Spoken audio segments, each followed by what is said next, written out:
여러분, 만약 누군가 당신에게 당신이 태어난 것이 삶의 가장 큰 재앙이라고 말한다면 당신은 어떤 표정을 지으시겠습니까?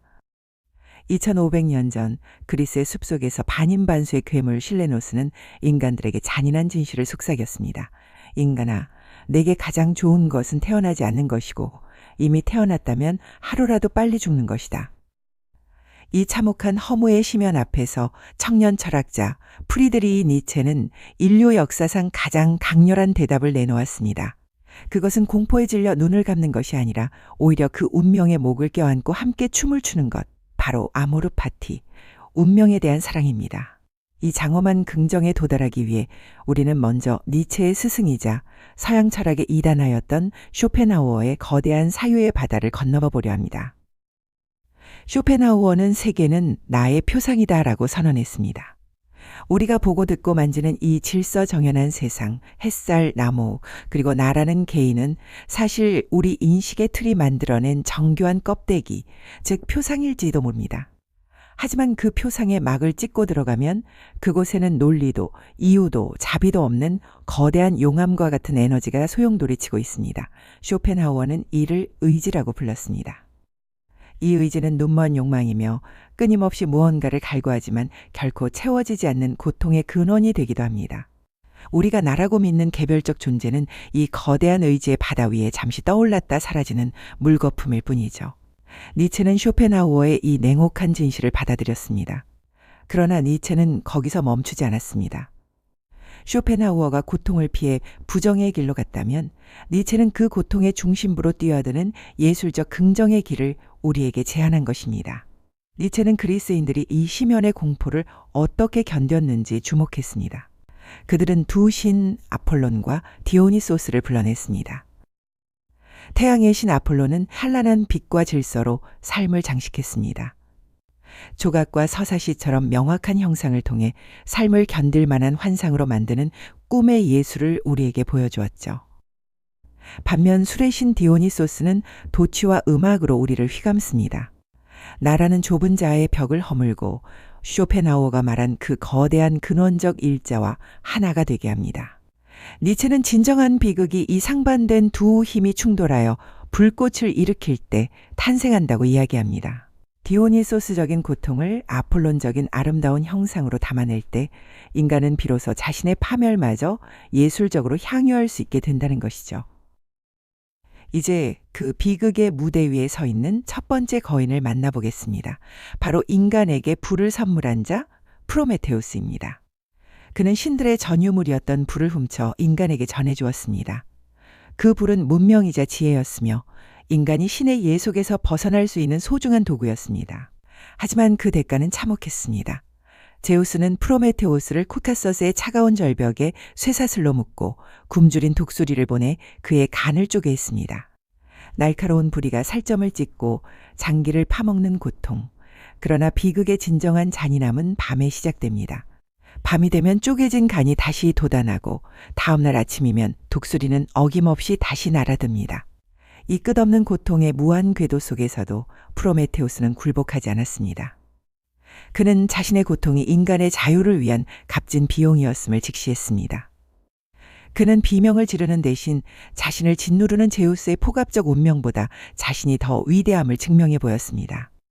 고통마저 자신의 의지로 선택했음을 선언하는 그 순간 프로메테우스는 수동적인 희생자가 아니라 자신의 운명을 긍정하는 주권자가 되었습니다. 이것이 바로 고통의 한복판에서 피어난 아모르 파티라 할 수 있습니다.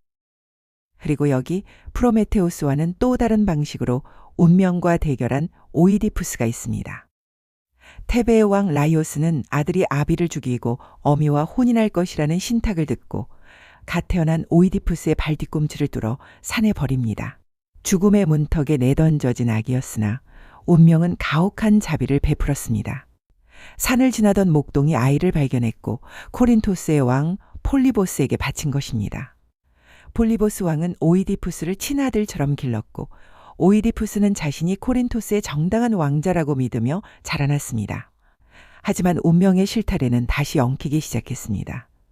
어느 날 오이디푸스 역시 그가 그의 부모를 죽일 것이다라는 자신의 저주스러운 신탁을 듣게 됩니다. 코린토스의 왕과 왕비가 자신의 친부모라고 믿었던 그는 부모를 지키기 위해 정든 고향을 떠납니다. 신탁으로부터 멀어지려 했던 그의 모든 고결한 발걸음은 역설적이게도 비극의 아가리 속으로 그를 인도했습니다.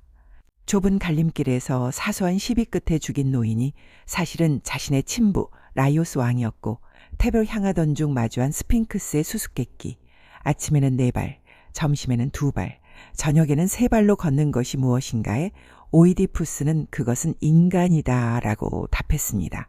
수수께끼를 푼 영웅이 되어 테베의 왕좌에 오르고 왕비 이오카스테를 아내로 맞이했으나 그녀가 사실은 자신의 친어머니였다는 진실이 밝혀졌습니다. 신탁을 피하려던 발걸음이 신탁을 완성하는 지도가 된 것이죠. 마침내 진실에 비답해 그는 절규하며 자신의 2 눈을 찔러 암흑 속으로 침잠했습니다. 하지만 우리는 보게 됩니다. 2 눈을 잃은 오이디푸스가 그 전보다 더 깊은 진실을 마주하게 된다는 것을요. 그는 더 이상 운명에 쫓기는 도망자가 아닙니다. 자신의 참혹한 삶을 온전히 자신의 것으로 받아들인 자, 운명의 가시밭길을 자신의 발로 걸어가는 방랑자가 된 것입니다. 그 피맺힌 어둠 속에서 오이디푸스는 완성됩니다. 자신을 파멸시킨 운명조차 자신의 삶으로 껴안은 그 숭고한 용기야말로 비극의 정점이 아닐까요? 하지만 이 웅장한 아모르 파티의 시대는 소크라테스라는 이성의 괴물이 등장하며 저물기 시작했습니다. 그는 아는 자만이 유덕하다며 삶의 신비를 차가운 논리로 해부했습니다.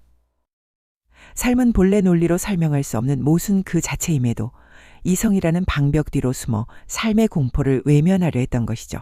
비극작가 에우리피데스는 소크라테스의 손을 잡고 무대에 도취를 앗아갔습니다.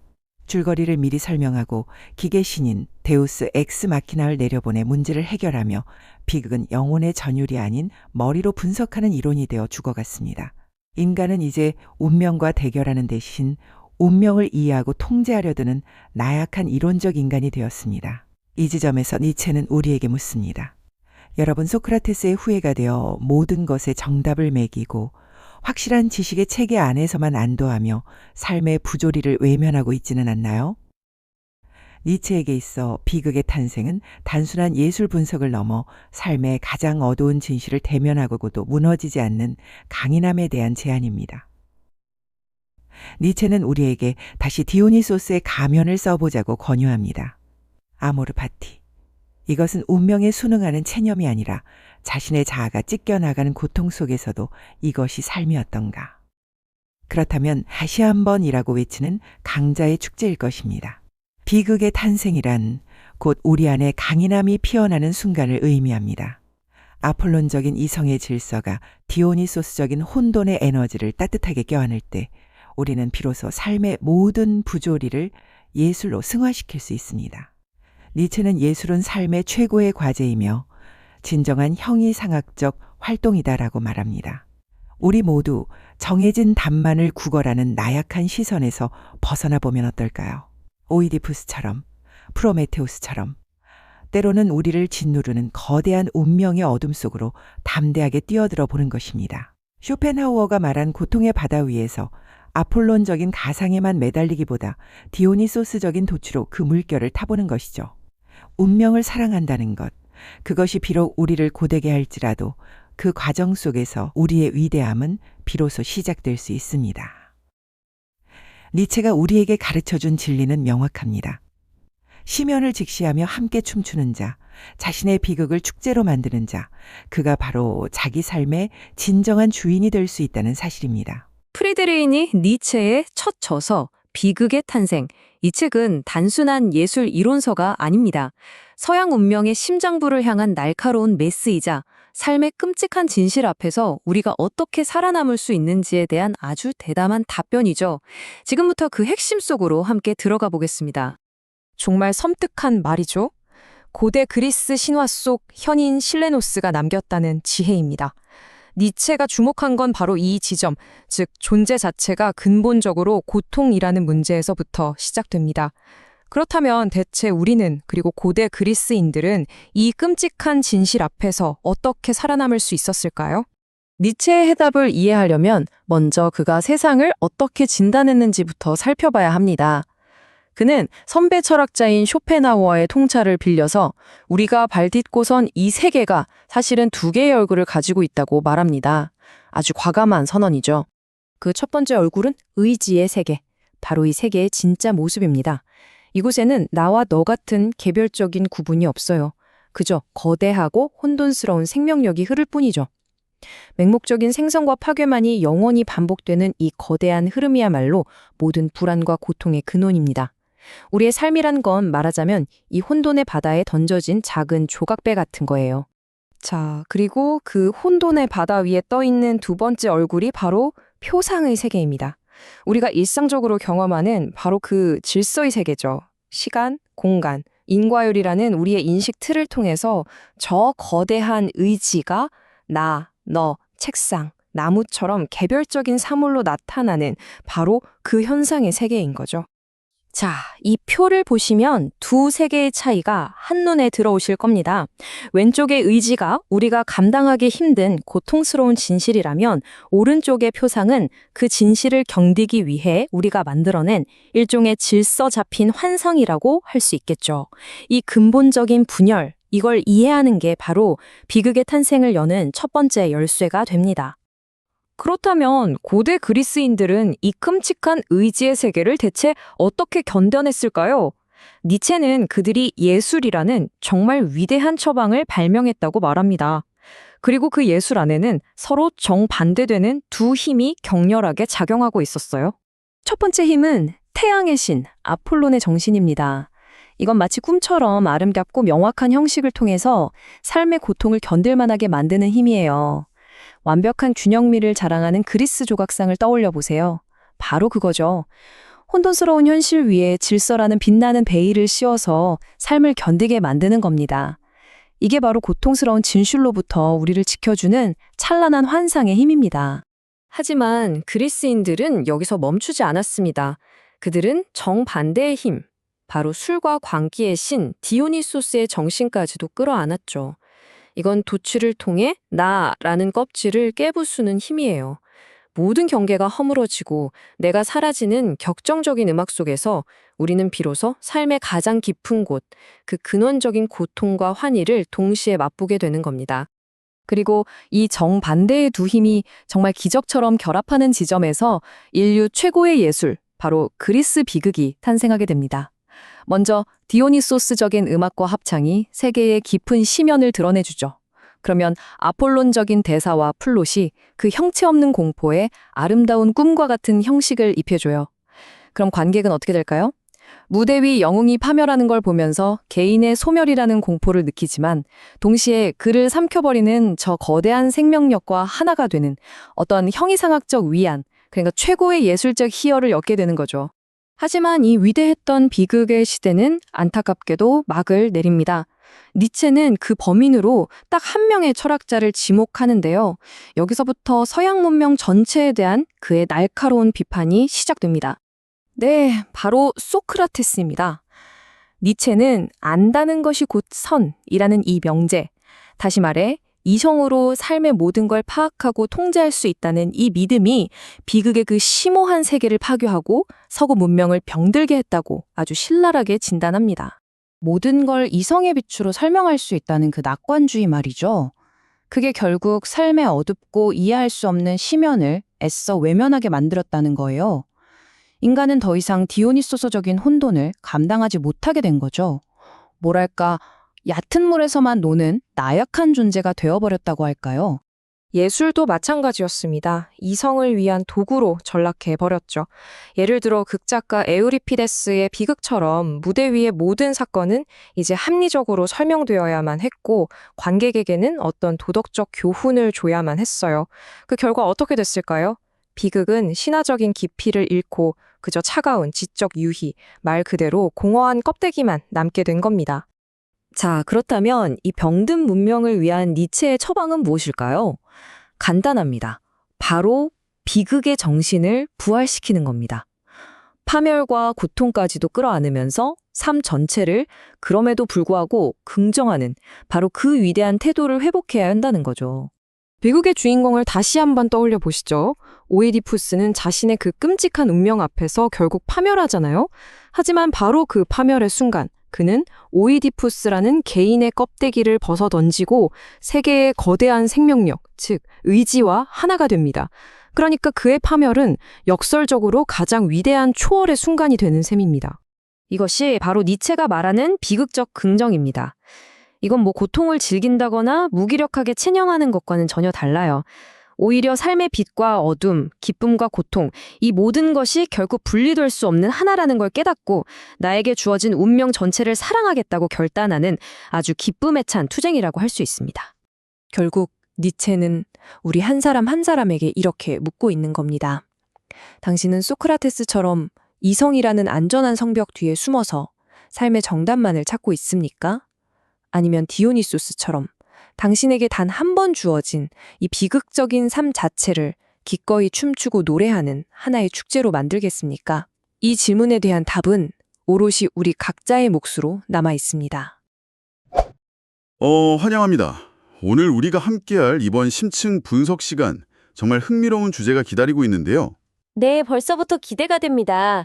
오늘 다룰 내용이 워낙 강렬해서요. 그니까요. 제가 오늘 다룰 자료들을 쭉 훑어보면서 약간 머릿속에 묘한 충격 같은 게 맴돌더라고요. 오, 어떤 부분에서 그런 충격을 받으셨나요? 보통 우리가 주말이 되면 막 스트레스를 풀려고 극장에 가잖아요. 그렇죠. 가볍게 팝콘 먹으면서 웃고 싶으니까요. 네, 그런데 도대체 왜 당신을 포함해서 우리는 굳이 시간과 돈을 들여가면서 주인공이 아주 처참하게 몰락하는 그런 우울하고 고통스러운 영화를 고르는 걸까요? 아, 그거 진짜 뼈 때리는 질문이네요. 화면 속 주인공이 겪는 비극에 막 눈물을 흘리면서도 맞아요. 눈물 콧물 다 빼면서도 극장문을 나설 때 우리는 왠지 모를 그 해방감이나 벅찬 감동을 느끼잖아요. 카타르시스라고 흔히 부르는 바로 그 기묘한 모순이죠. 정확합니다. 그래서 이 모순을 해명하기 위해 오늘 우리가 탐구할 출처가 바로 프리드리히 니체의 초기 걸작, 비극의 탄생입니다. 와, 니체라니 이름만 들어도 벌써 무게감이 상당한데요? 그렇죠. 근데 이 자료가 단순히 고대 그리스 연극이 어땠다, 이런 지루한 해설서가 절대 아니거든요. 세계의 본질을 파헤치는 형이상학부터 시작해서 현대 사회의 그 논리 만능주의가 왜 우리의 생명력을 갉아먹는 질병인지 아주 날카롭게 구조화하고 있습니다. 사실 니체 하면 사람들이 흔히 망치를 든 철학자, 막 모든 걸 파괴하는 허무주의자 이렇게 생각하잖아요. 저도 약간 그렇게 생각했던 것 같아요. 그런데 우리가 이 현상을 더 큰 그림, 그러니까 삶 전체와 연결해 본다면 니체의 질문은 오늘날 당신의 삶에도 정확히 관통합니다. 그는 파괴적인 게 아니라 오히려 삶의 혼돈 속에서 어떻게든 의미를 찾으려 했던 아주 치열한 사상가거든요. 지금 강의를 준비하는 학생이든 아니면 그저 왜 사람들은 우울한 영화에 돈을 쓸까 궁금했던 호기심 많은 분이든 오늘 이 시간은 세상을 바라보는 완전히 새로운 관점을 줄 겁니다. 자, 그럼 이걸 한번 본격적으로 풀어보죠. 좋습니다. 어디서부터 시작할까요? 자유의 흐름을 보면 니체가 자기만의 철학을 세우기 위해 먼저 쇼펜하우어의 렌즈를 쓱 빌려옵니다. 여기서 세계를 두 가지 완전히 다른 층으로 나누는데요. 네, 바로 의지와 표상이라는 개념이죠. 맞아요. 이 두 층위가 대체 뭔지, 우리 삶에서 어떻게 작동하는지 먼저 짚고 넘어가야 할 것 같아요. 의지가 뭔가요? 우리가 막 다이어트 할 때 가지는 그 굳은 의지 같은 건 아닐 텐데요. 아, 전혀 아닙니다. 쇼펜하우어와 니체가 말하는 이 의지라는 건 개별적인 구별이 아예 없는 근원적인 생명력의 흐름이에요. 자료에서는 이걸 근원적 일자라고 부르죠. 근원적 일자요? 뭔가 거대한 하나라는 뜻인가요? 맞아요. 생성과 파괴가 끝없이 반복되는 무시무시한 혼돈의 영역입니다. 여기엔 나와 너의 구분도 없고 사물의 형체도 없어요. 만약 인간이 이 맨 얼굴의 혼돈을 마주하게 된다면 엄청난 고통과 공허를 느낄 수밖에 없는 그런 끔찍한 심연이죠. 와, 듣기만 해도 압도되네요. 그러면 우리가 매일 출근하고 친구 만나고 밥 먹는 이 멀쩡한 세계는 대체 뭐죠? 그게 바로 두 번째 층위인 표상의 세계입니다. 인간은 그 무서운 의지의 심연을 맨눈으로 견딜 수 없거든요. 그래서 시간, 공간, 인과성이라는 인간만의 인식 틀을 더 씌워서 세상을 쪼개고 나누는 겁니다. 아, 그러니까 그 인식의 필터를 거치고 나서야 비로소 나라는 사람, 당신이라는 타인, 그리고 저기 있는 컵이나 책상 같은 사물의 개별 형상이 생겨난다는 거군요. 정확합니다.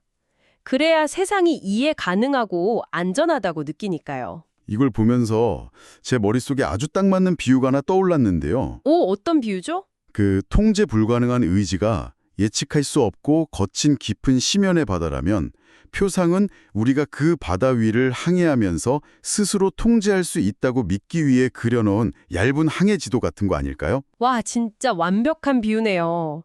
우리는 그 종이 지도 위에 그려진 선들을 보면서 안전하다고 믿지만 사실 그 밑에는 언제 우리를 집어삼킬지 모르는 끔찍한 혼돈의 바다가 출렁이고 있는 거잖아요. 맞아요.